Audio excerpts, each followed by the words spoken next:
is the Athletic Football Show.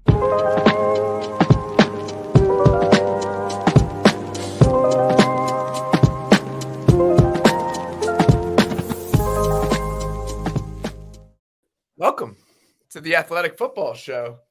I'm Robert Mays, who doesn't have his mic in front of him right now. Joining me as always, my good friend Nate Tice. Nate, how you doing, buddy? I'm doing very well. That's why I have my mic hanging in my face, because I would forget mine probably half the time that we record. Remember to record locally as the countdown's going. That's always a fun one. That's always like, hey, let's get to click in right in the right time. So that's perfect right now. But day one of free agency, this is the mid cap. It's not the recap because we're in the middle of it. So it's the mid cap. That's what we're doing right now. I got really distracted and intoxicated by the beats. I thought I had a lot longer than I did, but it's because I was too deep in the groove. That was the issue right there. All right. Sunday show, we always have like 3 minutes. Like you're good. That's why. That's why. It happened a little bit faster than I anticipated. All right. We have a lot to dig into today. I love this week. I love this week. I can't remember when we started doing these. I feel like I did them back in the day with Barnwell. And there were a couple things we responded to in real time. But then I distinctly remember being at my in-laws' house in Miami. I think I was on with Danny Kelly and Kevin Clark. And the Panthers signed Matt Khalil to that monster deal. Yeah. And the reaction is just, it's stuck in my mind for live free agency shows. So I'm always chasing that Matt Khalil moment when we're doing these in real time. I'm the first person who's ever said that. We did one our first year together, our first offseason, I should say, together. I remember we did like one, and that was kind of like oh yeah, it's all supersized now, baby. We did one, and then now it's every day, day 1, day 2, day 3, day 4, because that's how it is. It's just every day it feels like something's popping every 5 minutes. I was just talking to Kent, producer Kent, and was just saying I went away for 5 minutes, 7 minutes, and all of a sudden I come back and I'm like, there's 3 signings. I'm like, oh shit, I got to put this in the notes. Do I have a take on this? I don't know. Let's do it. We'll figure it out. You thought you were going to sign up for one podcast a week 2.5 years ago, and now your life is just totally fucked. Totally different. All right. We're going to start with the Rodgers non-update, okay? As we sit here recording this, there's obviously been a report that's floating out there that it is done. That has not been confirmed by really anyone else. Watching NFL Network, nothing there. Our reporters at The Athletic are working to give you the latest on what is happening with the Aaron Rodgers story, but both our Jets writer and our Packers writer have nothing confirmed. Nothing is a done deal with Aaron Rodgers and the Jets. If it happens when we're recording this, obviously, we will talk about it because that's where we're at right now. It'll happen, like you said, like you tweeted, it'll happen 30 seconds after we wrap up. That's kind of how yeah, that's a lock. It's just like trades happening on a Friday night.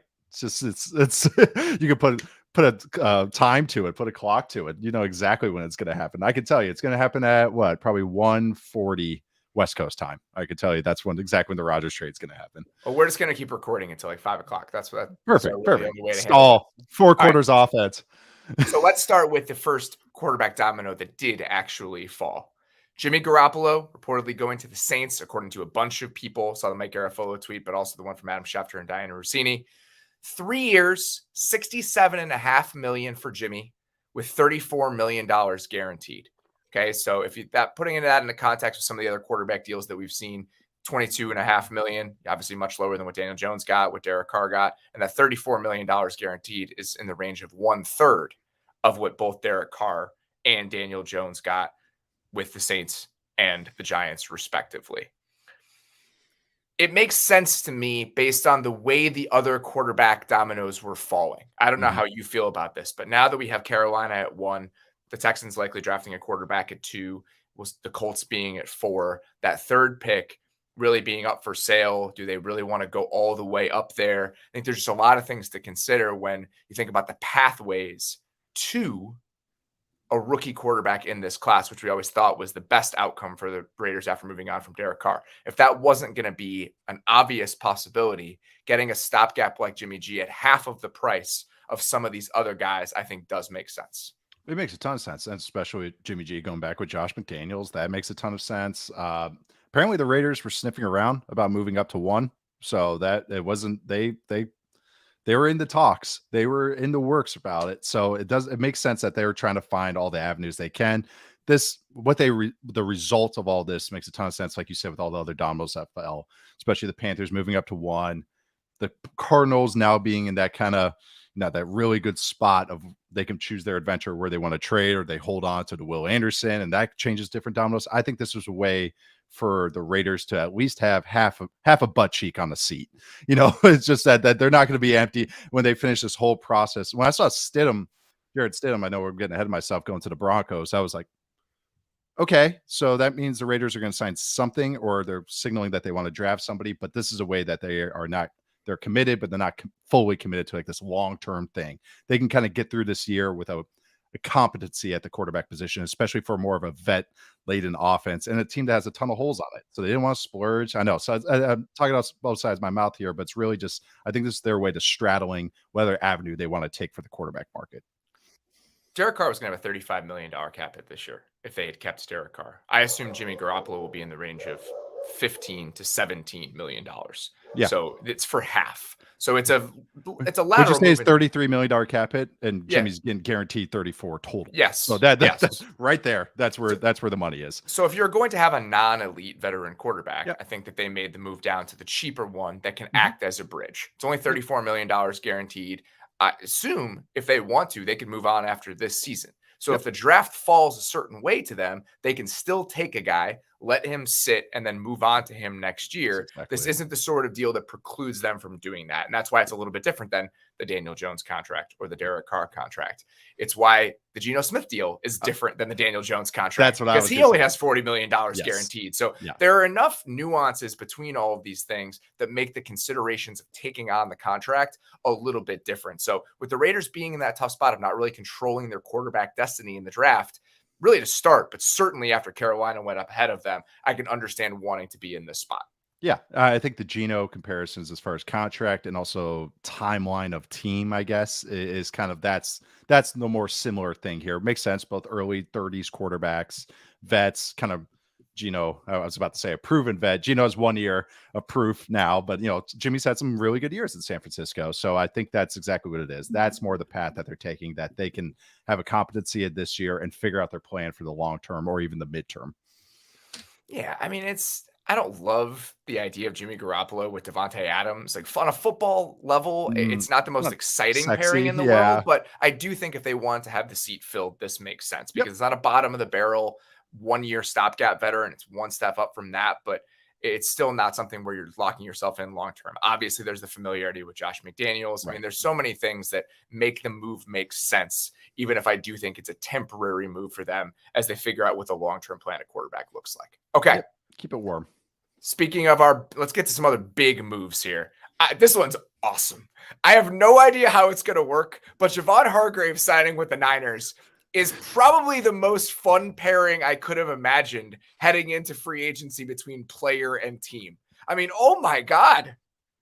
Dude, I thought I was out of hand when I was saying Draymond Jones to the 49ers. No. Good for you being on that timeline, though, and thinking they might even spend big on another defensive lineman. It made sense because they had the money, but I just really didn't think they would actually do it. But hey, let's go for it. Like you said, on a football level, this is gonna be magic. Put them in that defensive front. They invest in that D line. I get it. They try to build up that D line every year, and this is really building it up. But they usually do it with like 1 year Chris Kasura guys, where I've called it the Chris Kasura career rehabilitation plan, where you go for 1 year, $6 million, and then you get to sign somewhere else for big money. Typically, that's the aisle they've shopped in, not another $20 million defensive lineman. So looking at where they're at right now, I mean, they don't have a ton of cap space as things currently exist. They'll have to do some restructures. And even on their defensive line, right now at this moment, before they signed Javon Hargrave, the Niners had the highest average cap hit in the NFL per defensive lineman. They were like fifth total in cap spending, number one in average. It's only 6 guys under contract. I was going to say, they don't have that many. But it's like $8.5 million each guy. So Armstead has a $22 million hit. Okay. Excuse me. It's higher than that. It's 23.8 million. And Bosa is at 17.9. Okay. That is going to change. Yeah. Bosa is likely going to get extended. So if that extension happens, does that cap hit get pulled down? And what do they do with Armstead, whether it's a restructure or something else? You know, I think that everyone's kind of assuming that they're adding Hargrave to this group. Yeah. I wonder if they want that many expensive guys over 30 as part of this equation, or if something else, if there's another shoe to drop with the Armstead thing. So I think that's worth looking at the very least. And it gives them, just like we're talking about, similar kind of conversation, but not exactly as far as like the Jimmy G thing. It's making sure that you have one in the hand rather than two in the bush. So it's like, if they do want to do something with Armstead, it's not theory. And then they're like, oh yeah, we can maybe trade him. We get this. And then they do move on from him or do something with him. And all of a sudden they are now just Nick Bosa and the Bosaettes up front there. So I think that's what it was. It's just it's almost again, they're kind of doing two things at once. That gives them kind of some flexibility if they want to do something with Armstead while also already having a legit, really good player, a different type of player than they usually have had the last few years too, which I think is going to be really, really fun, but makes sense for just real quick, just schematically. Hargrave is a gap shooting with this defensive line. It's like I said, it's magic. You can have better synergy from player to play style of a team and a defensive front, especially. 13.6 for Travarius Ward, and Warner's at 13. So if you want to restructure both of those guys, obviously that is on the table. All right. Some of the other big moves that we have already seen today. This one's fascinating on 5 different levels. Jawan Taylor goes to the Chiefs, according to Adam Schefter. 4 years, $80 million for Taylor, $60 million guaranteed. When I first saw the number, I was like, oh, he's going to play left tackle. That $20 million a year number now brings you into a left tackle money. Mm-hmm. And he has never done that. But according to James Palmer of NFL Network, multiple reports, our own Jeff Howe at The Athletic also reported this. He is slated to play left tackle for the Chiefs when he gets there. What do you think about that? It's really hard. That's hard for me to just go, oh yeah, flip him over to the left side. It's going to be easier. Brandon Thorne had a great tweet about this, that if you are going to do it, this is the best situation possible. Have a great quarterback at avoiding sacks. You have Andy Heck, who's a great developer of talent, and Tooney and Joe Tooney right next to you. But also think there might be a little gamesmanship going on. The whole Laramie Tunsil thing, I think is very interesting. That you think they can afford both of them? But I don't know. That seems hard. That seems like it would be difficult to justify. I'd have to look at the numbers, but I'm not sure they can do both of them. That means they would have, if he resets the left tackle market, Tunsil, which he probably would want to on a new deal, they would have the highest paid left tackle in the league, the highest paid right tackle in the league. I don't know what Ramczyk is at, but it's right there. And the highest paid left guard in the league. There's no way. There's no way. Through the line. There's no way. It does not feel like that is possible. Okay, so that is one layer of this. But I don't know if it's like the most like astute spending. I would be surprised if that happened. Yeah. Maybe I'm just trying to manifest the moves I'm about to see, where the Bears send the 54th pick to the Texans for Laramie Tunsil, which is now what I want. Okay. Right. So a few different layers to this. The first layer, what you just mentioned, them making it clear again for really the second, third straight offseason. We believe that if we protect our guy, that's the only thing that can derail us. Yep. We are going to put a wall in front of him, and we're going to throw whoever out there as pass catchers with Travis Kelce, and we're going to compete for Super Bowls. They have shown that that is what they believe post-loss to the Bucs, and I think this is another instance of that. Yeah, it wasn't just the one-off season where they juiced it up with Tooney and Creed Humphrey and Trey Smith and blah, blah, blah. It's like, no, that's our plan forever. That's our team-building philosophy. It's Mahomes. It's worked so far. Yeah, right. Got already check the box of the Super Bowl. Mahomes offensive line, and then what's the ever-revolving cast of pass catchers. Right now, it helps having Travis Kelce, but we'll see what happens when Kelce keeps getting up there in age. But yeah, build through that offensive line, just like Brandon just said. But this also helps. And why they can spend money like this. Yes, they can always go to the bank of Mahomes as the years go on. They haven't really had to dip into it much yet, but they nailed so many draft picks in his last two classes. This is what matters. When you nail draft picks, it gives you so much flexibility to do stuff like this. The Humphrey and Smith deals offset the expensive guys now at other positions, which it had done over the last couple of years. But now you're essentially reprising that plan. And look at the whole defense. Like, they have so many rookie contract guys, both of the linebackers, their whole DB room outside of Reed. And that's why not just rookie QB contracts, but rookie contracts for every position is valuable. If you nail picks, it gives you, lets you just do other things that have flexibility. Same discussion with the Seahawks. And now that they're able to have like kind of cool plans and travel, I mean, they fast forwarded their plan by nailing a draft. I mean, yes, everybody wants to nail a draft, but when you do it, this is what you can also do. You can continue these good things and these building blocks that you want to add on to your team because you just have the flexibility to do it. So it makes sense. I love this game plan. I'm always gonna be a sucker for building through the offensive line, especially when you have the best quarterback of all time behind it. It's an interesting contrast, and we'll talk about his deal in a second, to what McGlinchey got, or considering those two players. The fact that you even think you can move Jawaan Taylor to the left side, I think, is a statement on the trajectory you think he's on. Right. Jawaan Taylor is 25 years old. Okay. Mike McGlinchey is 2.5 years older than Jawaan Taylor.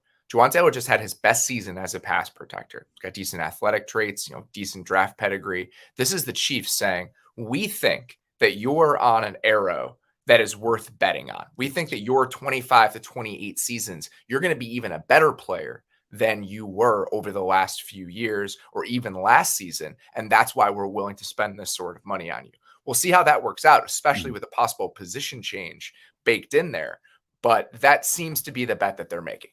Absolutely. The fact that he has just the same thing with signing Tooney, and we talk about this, having the availability of being able to play multiple positions is so huge, especially when you're spending a lot of money on these guys. That's why one spot only offensive lineman, it's like, they better be pretty damn good and also available all the time. But the fact that he can, even the idea, the discussion that he can play on the left side, because he does have those athletic traits. And like you said, the arrow's pointing up. That's not a bad combo. That's not a bad bet to make. I think that is, you're not paying for a 31-year-old guy. You're paying for a guy in his mid-20s who's coming off his best year, and you're putting him in good circumstances that maybe he can grow, and it earns that contract. That's what it is. Now you're trying to just get it to that number. Maybe not 20 million, but make him worth about 16 million, so it's not as big of an overpay as that maybe we see right now. It's also, I think, a statement on what they want long-term out of that position. I was surprised just on a purely financial level that they weren't going to tag Orlando Brown again, just because in my mind, it's like, oh, 20 million for a left tackle. You know what he is. You can kind of run back this group. But I can't remember who reported. I think it might've been Albert Breer, said they wanted actual stability long-term at that spot. They potentially get it here. Oh yeah, no, absolutely. Sorry. No, but that's what you're going for. You're, as opposed to the revolving door, shoot, I think that Super Bowl loss to the Bucs is just burned into their brain. It should be so much. It's just like, they're like, never again. That, I think that's exactly what they're saying. But like, you're committing these years, and I want to get back to that point that this guy is potentially ascending. Had his best year and young and has athletic traits. There's more to tap into. That's a good thing. It's like, even if he's an above average guy, it's a good swing of the bat. This is what we think this guy can be, because a guy like bringing back Andrew Wiley, who went to the Commanders. Okay, yeah, like that's a cheaper deal. He got a decent size contract. I think it was like 3 for 27 or something. 3 for 24. Yep. 3 for 24. Okay, ballpark that. Okay, yeah, but Andrew Wiley is Andrew Wiley. Like we know what he is like that, and I think that's what they said. They're like, we want someone that we can maybe grow with and also have for 4 years, as opposed to 1 year. Okay, we have to answer this question every freaking year. That's exactly what they're doing. They're paying for stability at the position with some upside. I still don't think the Andrew Wiley contract is all that bad. I mean, 3 years, 24 million. If you're trying to find a guy who can just start for you. Yep. My question is for Washington, what does this mean for the rest of the line? So right. do they slide Cosmi inside, Sam Cosmi, who they drafted in the second round a couple of years ago, which I think could make sense. Mm-hmm. He's a better run blocker than anything else. Do they think that he can play more inside? And they also signed Nick Gates, who was on the Giants last year, to a 3-year, $16.5 million deal with $8 million guaranteed. So now if you have Cosmi inside, Nick Gates plays left guard for you, you keep Charles Leno, you have a starting offensive line. Yeah. Viable starters. And that's what you're paying for. And much better than what, I know they got wrecked by injuries last couple of years, really, but man, what they were trotting out at times there, it was rough at times, whoever was playing quarterback for them. So yeah, that's what you're paying for, just stability. And I totally understand that. Building through the lines, that's kind of seems like their philosophy. We're trying to figure out what Washington's doing. That's what it seems like, at least one thing that they're doing as far as team building. Nick Gates is 27 years old. They went the opposite way at guard last year because of Andrew Norwell, Trey Turner. So I think that they want somebody that might be, again, on the right side of the upswing to build around in those spots. They would be getting younger on the offensive line and on the interior specifically. Okay, sticking with offensive line signings, the Broncos throwing around a lot of money on offensive linemen today. Starting with a 4-year deal for Ben Powers, formerly of the Ravens. 4 years, $52 million, $28.5 million guaranteed. Not all that far off from the deal that Brandon Scherf got last year. Mm-hmm. If you look at the actual specifics of it looks like he's going to have about a $5 million cap hit this year and about a $15 million cap hit next year. So it averages out to 2 years, 20 over the first two against the cap. I went back. I didn't really watch much Brent Powers last year. It's just somebody I didn't know a ton about. So as soon as the signing happened, I went and rewatched their game against the Broncos. Yeah. Because all right, let's see how he played. Yeah, I would say. And he played extremely well. He is a very sound pass protector. Yeah. And he plays like his name. That's he really good reps against Draymond Jones in that game. Yeah. And you watch him in pass protection, really good awareness. That Broncos team brought a lot of heat last season. Mm-hmm. You see him sorting stuff out in real time, pretty good technician. And that is the type of guy that we've seen Sean Payton go after with his tiny little quarterbacks over the last 10 years or so. Strong in the just middle. Having a solid guy at those guard spots to just make sure that you're creating a clean pocket in those situations. Yep. That was their MO in New Orleans for years. And it seems like they're trying to reprise that a little bit with this power signing. No, that's such a great call. I wrote down just right now as you were talking, I wrote Sean Payton O-line. If you ever look at how much resources the Saints spent in offensive line still do, but especially when Sean Payton was there. And especially a guard compared to other teams, right? I mean, it goes all the way back to Carl Nix and Jari Evans. I mean, all those guys. And even now, like Andres P is making a ton of money for them, which we could debate the prudency of that. But they've always committed and spent on those spots when he's had any say in personnel. Yeah, no, that's exactly. And that's Sean Payton. Sean Payton's got a lot of old school to him as far as how he thinks how teams should be built. So that they're all Broncos fans, get ready. I'm sure every year you guys are going to take somebody in the first 3 rounds, offensive line, year after year after year, which my dad was an old line coach. I'm all about it. I'm like, hell yeah, let's do it. But I loved your call right there talking about how he is a stout lineman and keeping the middle of the pocket clean. I think that has kind of been we're seeing this defensive tackle market boom. There's a lot of great players on the interior. Keeping the middle clean lets quarterbacks step up and out, gives them ways. It's easier to shuffle side to side than it is to kind of go up and down. Like if you have a guy coming at you front angle, all right, which way do I go? Do I go around to a D end or do I cut up to the left?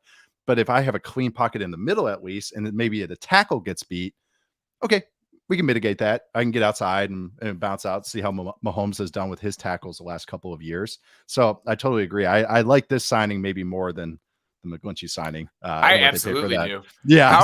This one was 26. Good. Okay. Powers is 26, $28.5 million guaranteed. So you're looking at 2 years that you're committed to this deal. And again, you're solidifying the interior offensive line. Yep. Mike McGlinchey, 5 years, $87.5 million. With $50 million guaranteed, according to Ian Rappaport, which that's at least the first 2 years guaranteed, probably some into year 3 for a guy who's 28, has dealt with some injury issues over the last couple of years. He didn't miss any time last season, but even in camp, he was banged up. Yeah. I think, and Brandon has pointed this out, Thorne, and I totally agree, even seeing him in person a little bit and watching them, feels like he's a little lighter than he used to be. I'm not sure the power is quite the same as it was early in his career. I think this is a risky bet. When I saw the numbers, I was a little bit relieved that the Bears decided they did not want to pay that. I was actually kind of happy for you that the Bears didn't sign him. I've been nice throughout this process about McGlinchey. I'm not a huge fan of his play. I think he is, like you said, he's a little light in the butt, light in the lower half. Kind of doesn't really move guys how he used to, and has gotten some of that athleticism sapped because of those injuries and kind of getting banged up, and he kind of just doesn't move. He moves 80% of what he used to. I've never really been really high on him overall. I think he maxes out as kind of like an above average starter, and that's a lot of money for a guy that maxes out as an above average starter, especially one that I don't think there's much upside to tap into. He was playing in the scheme that I thought was very conducive to his skill set. So it's not like where I'm like, whoa, just get him to a better spot. Yeah, exactly. We haven't seen that. So here's the difference with me and Juwan Taylor and Mike McGlinchey. Let's throw the left tackle thing out the window. Let's say Juwan Taylor's playing right tackle. Yep, okay. Yep. For Juwan Taylor, you could absolutely talk yourself into the idea that his best football is in front of him for a lot of different reasons. It's harder to do that with Mike McGlinchey, and you're still paying a real premium for that guy with this sort of contract. So I saw that and I was like, oh man. Yeah, that one's nice to me. Those are the sorts of deals that, again, when you sign them in free agency, it's like, buyer beware, and that we see that every year. It's so tempting to look at these and say, we're going to get better. We're going to get so much better at that spot. And the Broncos, the only position where the Broncos have had more of a revolving door than quarterback over the last 5 or 6 years might be right tackle. Yeah. I mean, consistently happening over and over again. So, and I know that George Paton hasn't been there that long, but locking down that spot and just saying, we got 2 starters, we feel good about it. I get talking yourself into that, but you paid a real premium for that sort of security here. I think there's, I know it just sounds like, well, who else would you sign? But it's I think there's better ways to be creative about it. I get they don't have a lot of draft resources and anything. Andrew Wiley made half.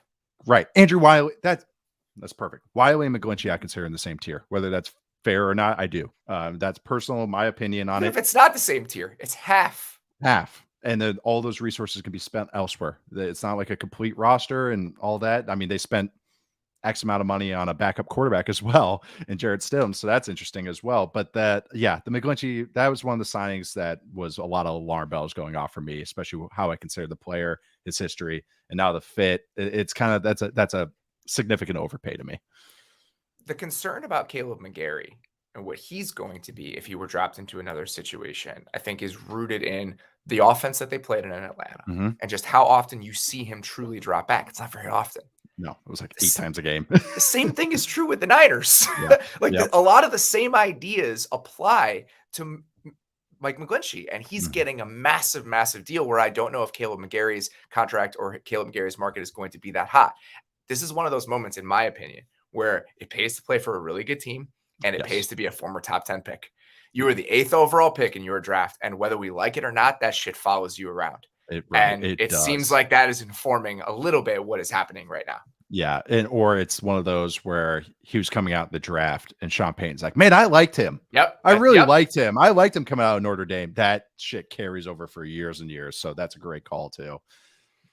Sorry, I'm trying to keep up with a lot of the things that are happening here. The Bears signed Nate Davis, which we don't know the terms on that yet. So I don't really want to throw out how I feel about it, but they needed, oh my God. Did you see the other signing? Yeah, I just saw that. I was wondering who pulled Ian Rappaport also reporting that the Bears are signing Tremaine Edmonds, which is, we'll get into that, I guess. Oh, all right. I'll wait to see the numbers. I'll wait to see the numbers. Okay, here we go.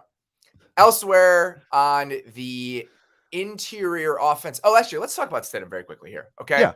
So I was interested in what the Broncos would do at their backup quarterback spot.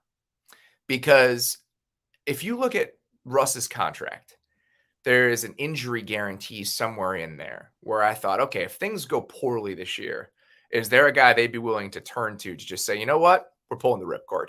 Like, you're going on the bench for the rest of the year. We'll eat the dead money next offseason and we'll move on from there. So I was wondering, do they sign a high-end backup that could potentially be a starter in order to plan for that potentiality? Jarrett Stidham at 2 years and $10 million doesn't really do that for me, but this is one quote-unquote backup quarterback spot that I was fairly interested in for that potential timeline, let's say.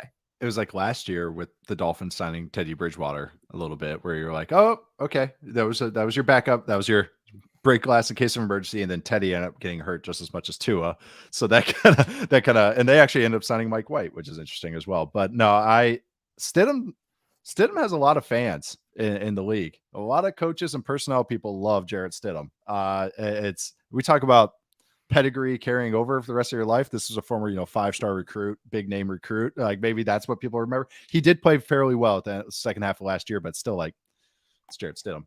But I think that's what this makes sense. Like, all the reasons that you laid out, high-end backup can come in a spot. Russ getting older. Russ is another year older, and his play style and everything. And if he's getting beat up or whatever, however Sean Payton feels about Russ. So this gives them kind of like another option. And like you said, the break glass in case of emergency type of player to maybe like shore up that position for them. All right. Speaking of Mike White, that was another spot when we talked about the Jalen Ramsey trade yesterday and the Dolphins kind of protecting themselves. Yep.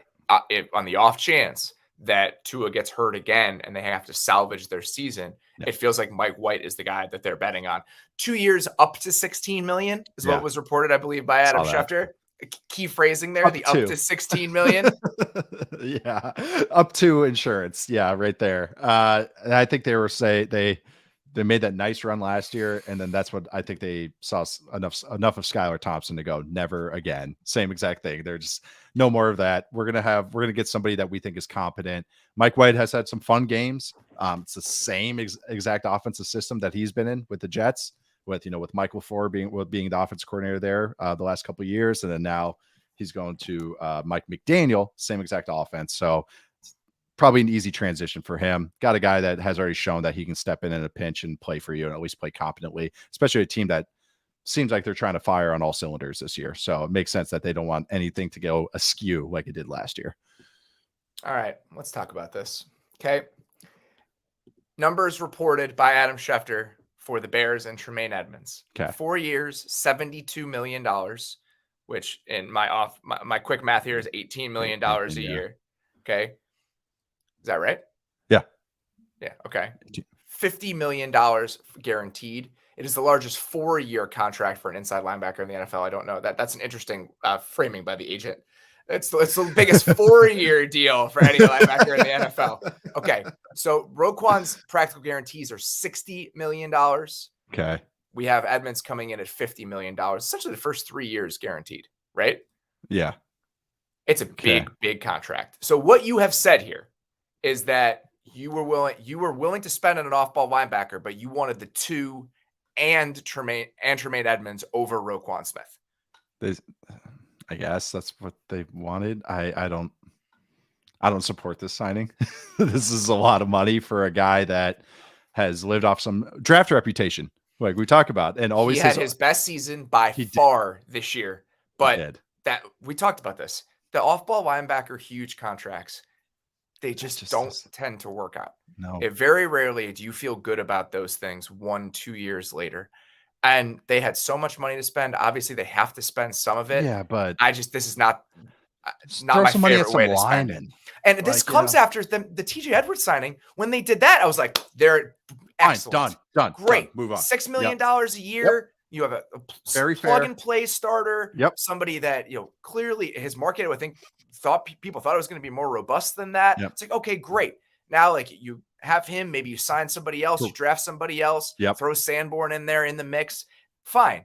Now you go out and you spend $18 million a year with $50 million guaranteed in an off-ball linebacker. I know he's young. I know that he got a lot better last year, but I think there's a lot of risk involved in this. Yeah, I agree. The Edwards thing, I was fine with. It was like he's above average, can even have some nice plays, stretches of play last year. He's right in market what Jermaine Pratt and Quincy Williams got yesterday. Like right in line with that, $6-7 million a year. Okay, I was fine. Done. This is a lot of money for what I don't think is a significant uptick from that tier of linebacker I just listed off there with Edwards and Quincy Williams and Jermaine Pratt. It's not enough to be a needle mover to me. I don't know. I struggle with this one because I feel like that's such a huge overpay for everything we've listed off. We did a whole show on it talking about it. Yeah, this usually doesn't work out. And this is a guy I knew a team would fall in love with him and bet on him. But I just didn't think it would be the Bears after the Edwards signing. I would love for them to articulate why him, but not Roquan.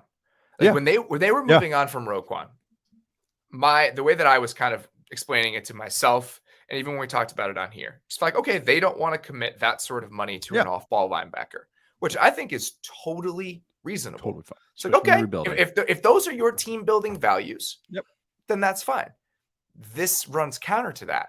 Mm-hmm. So it's just hard to square the two moves, in my opinion, together. And I would love for them to explain why those two moves are different. Roquan is 6 foot. Do they believe in? Because we've seen a lot of the guys who have lasting power in the NFL at that position. Fred Warner is 6'3". We've talked about this. Me, you, and Deontay have all talked about this. Do they feel like the range that Edmunds is going to have is somebody who's much, much bigger than that? Is that the key difference? I don't know, man. That's a lot to bet on 4 inches of height. Yeah, I love that. That's always the stat too that we're even shown right here from Kevin Fishbane was Edmunds is only 24. That's always like the second thing people say with Edmunds. He's only this age because he got drafted at such a young age. It's just, like you're betting on the height or betting on the size, and size does matter. It really does, especially for health. And you're betting on, and I guess you're betting on the uptick. Like I just becoming a caricature myself right now. I'm just like, because he is only 24. So you are betting that, but it's, even if he lives up to it's going to be impossible for him to live up to the contract. He'd have to be legitimately a top, he'd have to be an all pro an all-pro linebacker to live up to that money. And yes, I don't know. I think for a team, yes, they have to spend the money. I think building a team, you start with the trenches. I know that's easier said than done, and you're always going to have to overpay there. But just like paying for off-ball linebackers, that's usually not the proper first step into the rebuilding path. The Nate Davis contract, I believe, is for 3 years and $30 million. Essentially what Laken Tomlinson got last year. Yeah. Okay. Is in that similar range for that sort of starter. It's a lot less than what Ben Powers got from the Ravens. And if you just want a plug and play starter, I think that makes total sense. Mike Garoppolo, 3 years, $30 million, $20 million guaranteed. I like that. It's getting a starting guard. Yep. That's the paying for competency at guard. That's what you're paying for there. No, I like that. I like Nate Davis. So I actually do like that signing. And I think that's that's right in range. Yeah. That $8 to $11 million range. So that makes total sense. And that's what they needed. We talked about this where we talked about maybe who to prioritize for the Bears in the draft. And that's what I've thought, is that they have to shore up the middle before they shore up the outside, just for reasons we talked about with the Broncos signing Powers. Shoring up the middle just keeps the pocket a little cleaner, just a shortest path to the quarterback, just gives that a little bit more breathing room. So I'm all about more of this signing than the linebacker signings. This one makes sense to me, and I understand why they did it. I wonder what happens at the other guard spot, and then at center. Nate Davis has been a right guard in his time with the Titans. Do they want to plug him in there? What does that mean for Tevin Jenkins? And then what do they do at center? So I think there's still moves to be made here for Chicago, whether that be in the draft or somewhere else. The offensive line still needs a decent amount of rebuilding, even with a guy like Nate Davis, but a decent step in the right direction for what is a reasonable price, I think, in both of our opinions. Yep. Same kind of deal. Feels like, I think, a step down in terms of player, but a similar thought, I think, probably for Buffalo signing Connor McGovern, 3 years, $23 million per Mike Garoppolo. The Bills' offensive line was not very good last year. No. And we talked about this in regard to Roger Saffold and his stylistic fit with that team, where you think, all right, we're going to bring in an ass kicker mentality here because we want to introduce that into who we are. But you still throw the ball a ton. Yeah. And you still have a quarterback who invites pressure every once in a while. Yeah. So that match did not work out quite as well. I think that they're trying to go a little bit younger and a little bit more long-term with something like this. And also when you like to lean into a spread run game where it usually prioritizes athletes at the position because they're out in space and not really just moving guys on double teams. Yeah, they did. I've said a lot about the Bills offense and what Ken Dorsey was trying to do. They're trying to find other avenues to move the ball outside of just Josh Allen being Josh Allen, trying to be under center, trying to use more tight ends or whatever you want to call Reggie Gilliam, but jumbo and all that. So they're trying to find a run game that made sense for them.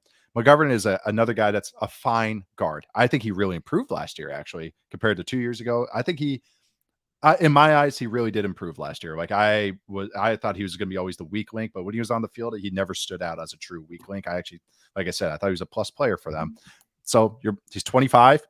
Again, this is a guy, yes, it's slight overpay, but you bet on this. You're hoping that you could just keep tapping into it. He's been in a system that runs every type of offense or run scheme in the Cowboys the last couple of years. So whatever they want to do in the run game, and I think he's fine as a pass protector as well, and he's smart. So I was fine with the signing. This made sense. They need a ton of help on the offensive line. He's probably gonna, if Mitch Morse isn't there, he's like their second best lineman. If that just kind of tells you where they're at with their offensive line. He was probably the fifth best lineman for the Cowboys last year. So kind of speaks to where they're at as far as building up front. Hanging out in this very sexy interior offensive line market that we're sitting in right now. The Browns re-signed Ethan Pocic, 3 years, $18 million. Like this for both parties. Yeah, I thought that he showed a lot with them. I mean, he's such a unique player. So all that length at center, you just don't see it very often. And I think they really figured out how to weaponize that last season in the run game. He wasn't supposed to be their starting center. Nick Harris was supposed to be their starting center, I believe, coming into the season. That's a pull.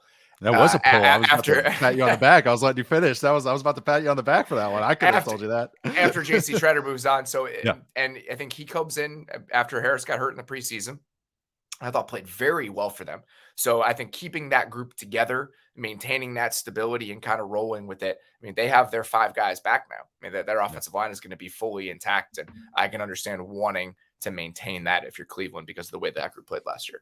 If you see how much the Browns run pin pull, first off, completely agree. He had his best season. He got the Bill Callahan boost, but on top of that, he deserved to get this contract. This was a guy I wanted the Bears to kind of sniff around about, because I thought he would just be a great addition and shore up the middle of the line. He has size, like you just mentioned. If you see the Browns, one of their best run schemes last year was pin pull stuff. And pin pull, you need some size at center, as long as athletes help too, because sometimes they have to pull as a center, but they also have to down block, and they have to down block on nose tackles. So having a big dude, if you want to see that Browns offensive run scheme open up, it was because of him and because of Poach's ability and be able to hold up against bigger interior defensive guys. He's not really that kind of, he's not the Jason Kelsey type. And I love the move around centers that can run, but they have limitations. Kelsey kind of mitigates a lot of that, but I love these jumbo centers. You don't really see a ton of them. Like you said, you don't see this. And so it's kind of cool. Watching him play is wild. It's fun. Just seeing a guy with that sort of length playing. Especially with the guards on either side. And they just, I mean, it's a big interior offensive line. It's, I'm all for this. I think that's a great signing. I think that's, what you say, 3 for 18? I think that's more than fair for what he is. It's funny that in talking about the Bears' interior offensive line, I just didn't mention Cody Whitehair because, in my opinion, I've just kind of written that off. I mean, he's making a lot of money on the whole team. Yeah, I would not be surprised if they moved on and kind of reset that entire group. But we'll see. But he is still under contract and presumably could play left guard if they keep him on the roster. I wonder what that says about Tevin Jenkins. At this stage, just get him in the building. Yeah. That's it. At this stage, you just build 5 that makes sense, and you kind of figure that shit out later. They're not in a position to be like, oh, I don't know if this guy is a perfect role is in this for this dollar figure. No. You need bodies among this group right now based on the way that they played last year. Yeah. All right. A slew of moves here for the Atlanta Falcons. Started this morning by trading a 7th-round pick for old Arthur Smith favorite, Jonnu Smith. Yeah. He's coming on a reworked deal. What a fucking disaster the Jonnu Smith era in New England was. Just $25 million in cash over the last 2 years for him to catch, like, I think less than 50 balls. Yeah. I think Danny Heifetz had a good tweet on it. 55 receptions over the last 2 seasons for about 540 yards for Jonnu Smith. For a receiving tight end. Mismatch nightmare receiving tight end. This is the best possible outcome for him, in my opinion, is going back with Arthur Smith, who knows how to use him, and also the flexibility it creates for you now potentially with Kyle Pitts. Yes. I mean, you have 2 pieces where you can move them around and do a ton of stuff with them. He's still only 27. Giving him a little bit of credit here. I don't think a lot of people excelled in the 2022 version of the New England Patriots offense. In terms of structural competency, going from last year's Patriots to this Falcons team with this Falcons staff, kind of night and day, about as different as it can get for you. From a team that, like, especially how the Patriots run game is, where it's like at you and physical, and it's like, no, it's good. You want John to like split zone blocking, kicking out DNs. I cannot wait for all the slide routes he's going to slide routes. For so many slide routes. Yak. So this is, and I had a couple of people kind of text me about this, and they said, "Oh, you actually like this?" I go, "Yeah." They're like, "Well, him and Kyle Pitts have like sameness to it." It's like, well, Pitts is a Z that can move inside. Only about 20% of his snaps are as a tight end, but I'm not saying because Pitts is just a weapon. He's the Denard Robinson offensive weapon. They're trying to play positionless football on offense. That's all this is. That's exactly it. They have Drake London down blocking. They have Kyle Pitts working from the slot. They have a 6'5", 220-pound slot receiver. They have a 6'5", 250-pound X receiver. And now they have whatever Jonnu Smith is. This is a good thing.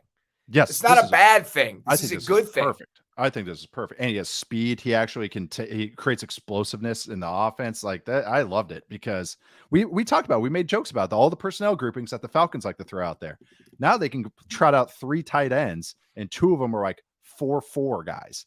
they can like legit do some like, okay, pick your poison. How do you want to guard us? You want to get in base? All right, we're going to run right by you like that. It's cool. I like this. I think this could be really fun for one of the most creative offensive play callers and play designers. So he just gets one of his guys who can actually change the math for you a little bit. I love this. This is when you want to go after guys. He's still only 27 years old. He's not that different of a player than he was 2 years ago when he was putting up all those numbers in Tennessee. He just got misused. You are buying him at the biggest dip you can possibly buy him here for a 7th-round pick. Even if it doesn't work out. Let's say he has a $6 million cap hit this year. See ya. I mean, I think it is a very low-risk move that allows the Titans to kind of be the truest, Titans, it's Freudian slip, allows the Falcons. Titans Easter? Yes. Titans more Titans east? A little bit further east. Short drive. Allows them to be the truest version of themselves in Atlanta. Speaking of, extending Chris Lindstrom, seems inevitable. Yeah. It's the contract you would expect. Yep. Chris Lindstrom to get 5 for 105. So $21 million a year is $1 million more a year than Quentin Nelson. $63 million guaranteed. Nelson had $60 million guaranteed. That $63 million guaranteed number is according to our Jeff Howe at The Athletic. This is it. I mean, he's an all-pro player. He's hitting his prime. He's central to what they want to do. I mean, you're going to pay for this guy, and I don't have any problem with it whatsoever. He is a really, really good football player.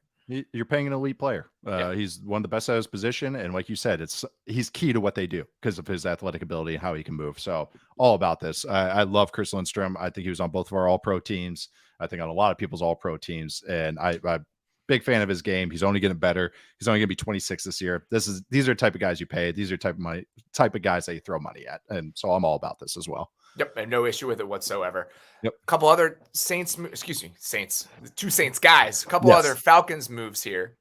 They signed David Onyemata, Mike Garoppolo from NFL Network, 3 years, $35 million, according to Mike, $25 million guaranteed over the next 2 years. Kind of market rate. Yep. For a player like David Onyemata. I mean, I think that this is a team that needed more juice up front, however you were going to find it. Not a surprise that they would go for somebody who their new coordinator, Ryan Nielsen, has a lot of familiarity with, considering he just came over from New Orleans. So I think the marriage there makes sense on a couple different levels. Yep. And I love the pairing with Grady Jarrett. I think that's a great little Bash Brothers kind of in the middle. They've synergy. They really do as far as stylistic fit. I really like that. He's more of a kind of a mauler ass kicker, and Grady Jarrett's the classic gap shooter. No, loved it. This is exact type of contract that I thought maybe a contender would give him. The kind of 3 years, but paying about 20-25 million guaranteed. Like that's exact, but I like it for the Falcons. I think this is a great signing. I think he's also one of the Saints guys, a positive locker room guy. I know he's had some stuff, but like, I think hardworking type of guy. And he's an ass kicker. I think it's also a mindset type of thing. So I think they needed ass kicking up front. Yes, I think that they needed that sort of injection. This is a mindset. We're talking about Rodgers Saffold with the Titans or with the Bills offensive line. This is a defensive line version of that. A Michael Brockers type. They've got a lot of undersized pass rushers. Yep. I mean, it's an interesting group when you contrast it in terms of body type to what the Saints have been like over the last couple of years, where you got 280-pound defensive ends. I mean, so that squaring those two things, I think I'm curious, like what it's actually going to look like in practice. But I think this brings them closer to the way that Nielsen has wanted to play defense when he was in New Orleans. Okay, it's a very tolerable contract, so I like this. I like that one a lot too. One other one, former Saints defensive lineman signing with an AFC South rival, Shai Tuttle. 3 years, $19.5 million with $13 million guaranteed, signing with Carolina. Feels like this is kind of the Ioannidis replacement based on like the structure of their roster. We had thrown Jeremiah Jones out there as somebody who might be like an expensive version of what they could do here, but they think needed one more interior defensive line body after losing Ioannidis and with the way that Joe Evero is going to want to play. And this is the answer. Yeah. He's just a scout player. I mean, he's just a useful guy. And you already have kind of the star power there with Brian Burns on the edge and Derek Brown and on the inside, who had a great year last year and is about to be a star kind of caliber player. This is more that steady Eddie type, play some snaps for you, eat some snaps when you have a lot of other playmakers around you. So totally understand why they did this. Kind of more of a get on base for the other guys to knock you home type of player. That's who you're signing. All right. Get to some cornerback signings here. Few of them have rolled in. One of the first ones of the day, obviously, because he re-signed with the team he was already on. Jonathan Jones, 2-year deal, $20 million, $13 million guaranteed, according to Ian Rappaport. Solid number. Makes sense. Yep. Good player. Great year last year. Yep. I think it makes sense for both parties. I mean, he probably wasn't going to get a ton more than that in the open market. Doesn't have to move. Gets to play in a defense that he knows. Like it a lot. Okay. Yeah.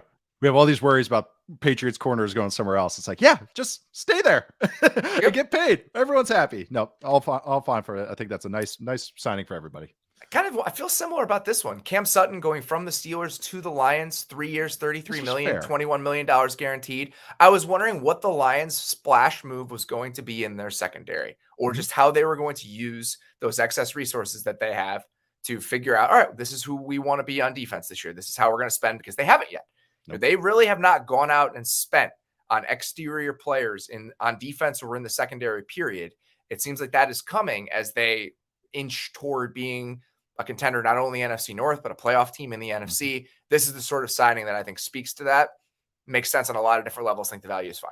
I think it's great. This is actually under what I thought he might get, maybe just a couple $1 million under, but I think this is totally fair. We talked about it. It's not like has to be their only move at the position. They can still draft a guy, and that's how you inject talent. Sign a guy and draft a guy. And I think this is totally fair for his level. I think he's kind of a good corner. He had a great year last year. I like this, and he's still kind of but he's still in his mid-20s. All about this. I think this is a fine signing. I like it. The Lions and Brad Holmes and Dan Campbell, they are meticulous about this stuff. They don't just splurge to splurge. I really like this. I thought this had a lot of thoughtfulness behind it. This made sense for a lot of reasons. All right, all my TJ Edwards notes here, and I might as well just light them on fire. All about it's pretty much what the Broncos paid Josie Jewell. Yeah, it's only going to be a $5.5 million cap hit in year one. I thought it was sense. I was shocked how much I thought he was going to get so much more. Local boy, baby. Yeah, like Villa, you convince the guy to come home, play near his parents, get a little bit of a discount. All right, they're going to make some frugal, kind of measured signings at a position where I think you just want to piece together the position group, and then that gets lit on fire like an hour later. I know. I was sad when I just saw the message that he got signed in here, because not Edwards, but Edmonds with that signing, because that there's redundancy to there. I was excited to see the TJ Edwards, Jack Sanborn, Badger, Bears, Badger backers. Specifically for you and Adam Hogue. Yeah. And Beller, like we had it there, but I know Edwards is a fine player. That's all I'll say. That's all I'll leave it at. Man, I really hope that last year is like the first year of what is the sign of what is to come for Tremaine Edmonds, because it's gonna have to be. Yeah, it has to be. Okay. Yeah, that's the thing. I crushed him earlier, but it's like he's still like above average to good player. Like, it's not like he's bad or anything. It's just that he's been up and down. And last year was a good year, but it's also a contract year. And usually guys have good years in a contract year. So what are you betting on? And again, as everyone tweets out, he's only 24 years old. So I understand that. But the guy in the comments now talking about how it's a good signing. I want you to go look at all of the signings for off-ball linebackers for 18. I'm not logged in, so I can't see any comments. It's been great. Let's just go take a look at this. Signing that I think makes a lot of sense. One that we pointed out on the show this morning when we talked about potential Kirkland brand guys that you could sign at linebacker. The Bengals signed Jermaine Pratt. 15 years over the first 2 years, $15 million. I think it's 3 years, 21 to bring him back into the fold, which I think makes a lot of sense. That's the market. I mean, it's the type of deal that we thought he would get. I was wondering what their strategy was going to be. They had a lot of cap space. Mm-hmm. Okay. So do you prioritize bringing back your guys to maintain that core that you had on defense? Do you want to kind of spice it up with some new bodies and some new blood on some of these places? And the first step is bringing back a guy like Pratt to kind of, again, keep your continuity together on defense. I thought he played really well last season. Yep. I thought that he had stretches where he was playing really, really well. My question about this was, what does it mean for Von Bell? And reportedly, this means Von Bell is headed to Carolina, which I absolutely love for the Panthers. Love that. I think that's especially whatever likes to run and how safety dependent that is, or as far as like what guys have to do, DB dependent, I should say. I like that for Von Bell with the Panthers. I really like that fit. I think that's a great stylistic fit. But also, I like the Pratt thing, and I like the rate that they got him. That seems to be the rate, like I mentioned before. That's $6 to kind of $7.5 million a year for the Edwards, Pratt, Quincy Williams kind of tier of linebacker, the solid to good vets. And Pratt is what now? 26, 27? Years old. Yeah. He's still young. Fine. Again, he's played the best football of his career last season. Had a great year. Same defensive coordinator. So I like that a lot. Bengals kind of keep doing this with these vets and finding these guys that are kind of that upper middle tier of players. And Pratt, he ascended last year. So I mean, I would be more than willing to keep him around, especially for that price. And he doesn't miss any time. That's another thing. You're not re-signing the guy to like, oh man, he was healthy the 1 year. He doesn't miss a lot of time. That's also another thing that's a boost for this signing, or tip the cap for this signing. A couple other kind of smaller deals here that have been signed. Josh Oliver, formerly of the Ravens, goes to Minnesota. 3 years, $21 million, $10 million guaranteed, according to Mike Garafolo of NFL Network. Just feels like a solid compliment to what TJ Hawkinson is.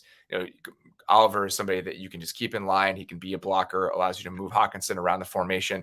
This idea of Hawkinson kind of being really your secondary pass catching option, outside of Justin Jefferson. I think signing a guy like Oliver who can do some of the dirty work frees Hockenson up to be that. So if we're paying slot, we'll see what Jacoby Myers gets paid, right? So let's say Jacoby Myers gets $15 million a year on the free agent market, whatever, right? As a slot, mostly a slot option. You're paying Hockenson a lot less than that. It didn't take a lot to trade for Hockenson. So this idea that he is your secondary pass catcher, I think you accentuate that by bringing in a guy like Josh Oliver. That's how I read it. I totally do. The Vikings, after the Hockenson trade, were much better out 12 personnel than 11 personnel. Kevin O'Connell wanted to do the Rams. Irv Smith got hurt too, but they wanted to do this is a step up from Johnny Munt. Is that what you're saying? Yes, he wanted to do the Rams 11 personnel every play, and then they realized, oh, this isn't really working for us. And then, okay, let's try some 12 after we get TJ in here. And TJ Hockenson, like you said, is a great secondary pass catcher. He's kind of an F-only tight end, with F being the off-ball tight end, the move tight end, the slot guy. You want him on the backside of runs. He can get the job done as a zone blocking tight end, but it's kind of a hard way to live for 50 plus snaps a game. So this is a guy, like you said, does the dirty work. At first, I didn't like this, and as more I've thought about it, I actually really like it a lot. No more Adam Thielen there. KJ Osborne's probably going to be the Z. We're going to live in 12 a little bit more. Yeah. This is a declaration of that, in my opinion. This is what we're doing. We're going to be a 12 personnel team, and Hawkinson's going to be our matchup guy. Because Irv Smith was there last year. He was already on the roster. It's not like they sought out Irv Smith and decided to build it that way. Right. So now I think that this is a situation where they're purposefully doing this. They're saying, this is who we want to be based on our personnel. And I actually think it makes a lot of sense for them. It does. Oliver's a fantastic Y. He's a true Y tight end, inline blocking tight end, like a guy that can make the living that way and play 15 to 20 snaps for you. So like you said, it's signaling what their philosophy from now on. It makes a ton of sense. It also has the boost effect of freeing up Hockenson. So I like this more than I initially did. And I think it's a smart move for what the personnel is on that offense.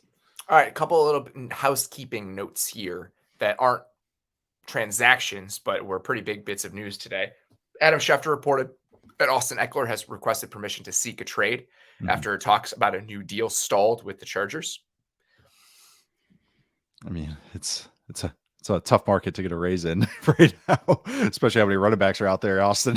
It's you're a dynamic player. See what happens. I mean, he is such a central part of who they've been offensively that I feel like he is more valuable to the Chargers than he would be to a lot of other teams.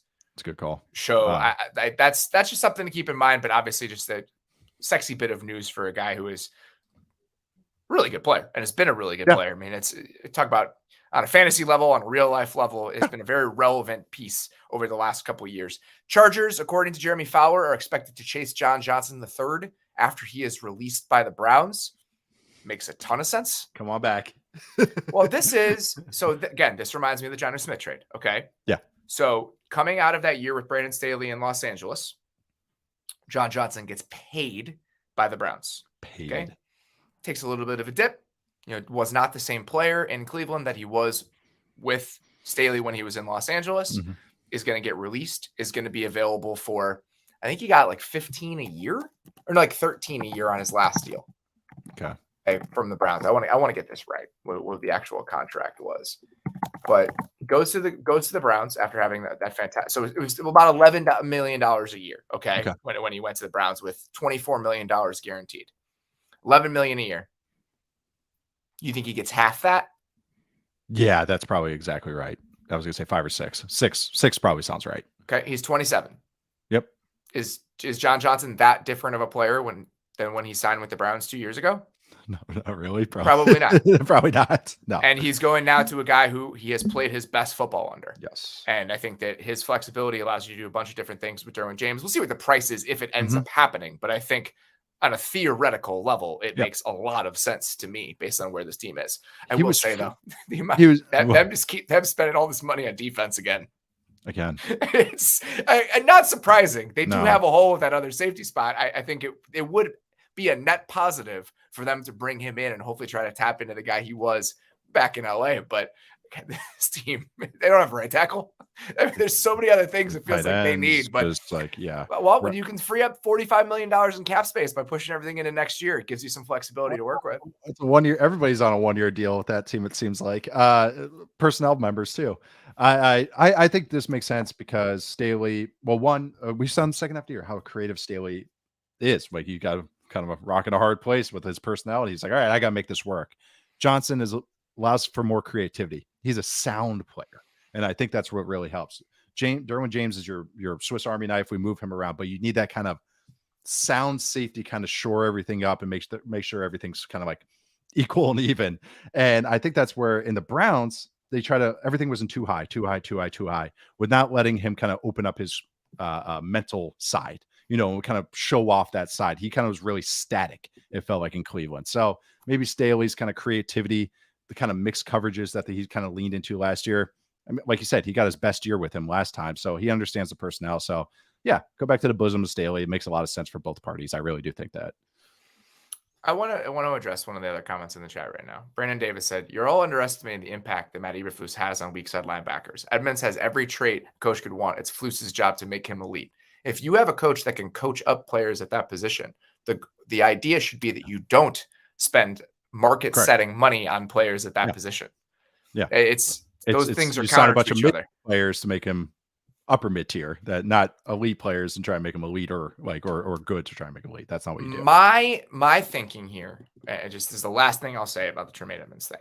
My thought here is that this is a signing and a move that reminds me of the Ogunjobi move from last year, where you have a defensive-minded head coach who says, this is a huge part of who I want to be. Yeah. So I need a guy like this at this spot. Okay. That's not always a good thing. No. Having that sort of say in how you're going to spend those high-end resources by saying, I need to get my guy here. And what could we be? Shaq Leonard was very, very good for Matt Eberflus in Indianapolis, right? Mm-hmm. He was a very, very good player. There is some projection involved if you think that he's going to be that type of guy. Right. And right. That's all. Okay. Yeah, that's it. And also you're paying for a guy that should already be like, that money signals, this is the guy is the best of the best already. Yes. And that's what, and that's what we're kind of saying too, is that even if he improves, he might not live up to the contract. That's the scary part of all of this. And yeah, Eberflus is going to coach the shit out of him. And Edmonds, like I said, is a good player, above average to good player. It's just that, again, you're trying to thread needles here to get some way to like live up to that contract and live up to that deal. So I'm with you. There's a totally different discussion, but this was like when the Cowboys drafted Zeke with their offensive line, and the fact that it was like, we're going to pop in an elite running back. It's like, you don't have to. You're missing the point, Jerry. You have the offensive line. You can plop in whoever you want at running back. That's the point of this. Same kind of thinking here. If you have a guy that can coach that up, all right, pop in some more mid-tier guys, or like a TJ Edwards, or coach up a Jack Sanborn, an undrafted free agent. That way you're not allocating resources, but you're still getting the most out of them. So yeah, I'm with you. It's fine. It's not like DeMarco Murray rushed for 1,800 yards 2 years before. It's exactly behind that offensive line. It's not a big deal. Okay. That's the exact same line. Some stuff rolling in here. According to Ian Rappaport, Jesse Bates going to the Falcons, 4 years, $64 million per Tom Pelissero, $23 million in year one. Okay. Top of market money for Jesse Bates. It's exact. I think we talked 16 million is the number that we were throwing out there for what he would potentially get. That's what he gets. The Falcons have a lot of money to spend. They had a big hole there. I understand it. But again, you're paying for top of the market production for a guy who has been solid and reliable. Yep. Okay. And that's fine. Solid and reliable is really important at that position specifically.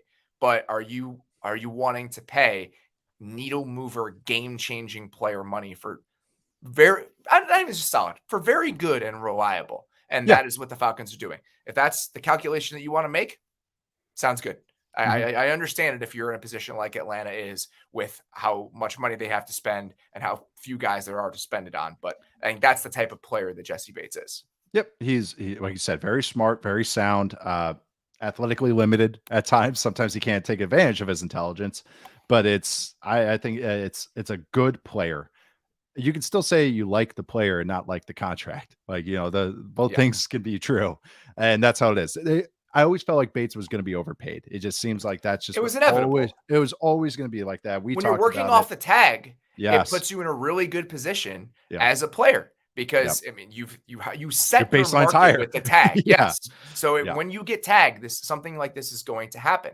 The Bengals, by the way, have planned for this eventuality. They drafted Dax Hill in the first round of last year's draft. Like, they knew that this was coming. Losing Von Bell, I think, makes it a little bit tougher, because there was going to be that stabilizing force of having both of those, having Bell still there when you slide Dax Hill in as the new piece.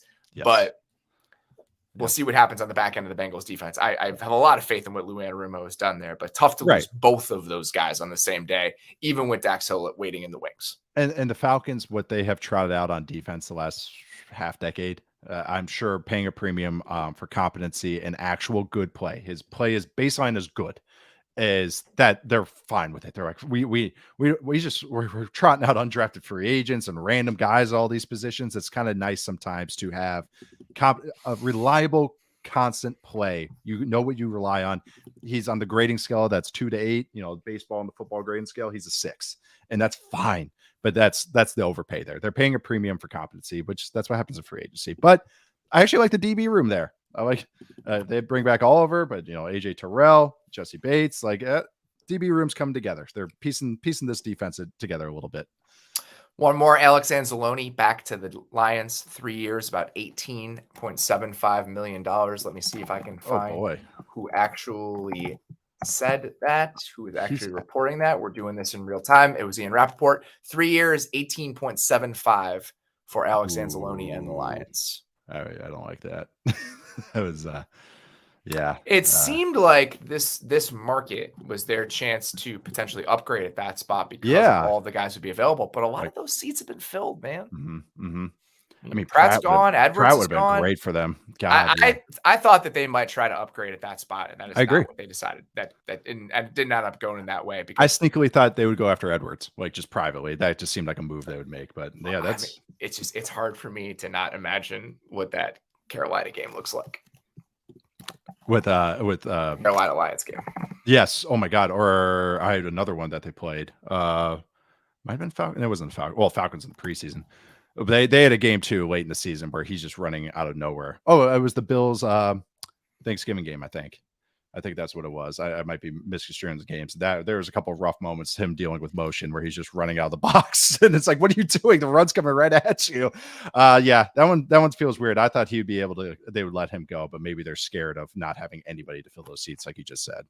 Here in Daniel Jeremiah talk about it a little bit today. Just that it isn't a great off-ball linebacker draft. 3 or 4 guys potentially in the top 50, but there aren't that many. It's just like, oh yeah, that's definitely somebody we can plug and play. That's what it is. And there's the familiarity bonus, I think, always happens too, where they understand what he is.